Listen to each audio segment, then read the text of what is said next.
little ball that's bouncing around. Now if the ball goes past your back, you lose a life. And the aim of this game is you've got to knock out this rainbow-coloured brick wall, brick by brick. It's a pretty hard game actually to play as a human. So I'm going to show you more gradations of the agent getting better here. So this is after just 100 games, and you can see it's pretty terrible as an agent, but you can maybe squint and kind of convince yourself it's getting the idea that you should move the back towards the ball. Then this is 300 games, and now it's got pretty much as good as the best humans can play it now. So it almost never misses the ball, even when it's coming back very fast, vertical, and very fast angles. So it's pretty good. But then we thought, well, that's quite cool, but let's leave it playing for another couple of hours and see what happens. And after 500 games, did this amazing thing. It worked out. The optimal strategy was to pick a tunnel around the side. You see how accurately it's sending the ball back up the side to knock the ball behind the wall.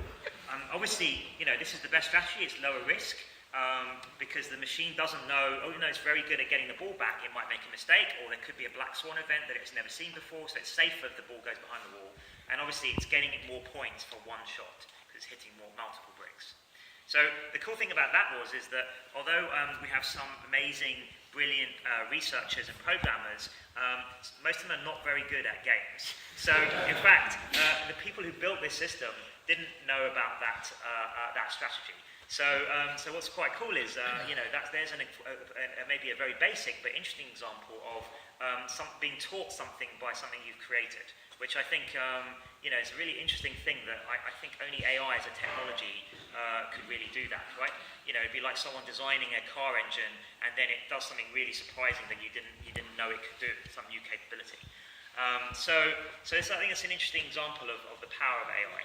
The actual diversity of Atari games is huge. So they range from like little racing games, like you just saw Enduro. This is like a fighter pilot game. It's a very early, extremely early 3D game, tank shooting game, and it plays all these games better than humans can play, the best humans. So it plays Pong. It's the green bat here. Always wins 21-0.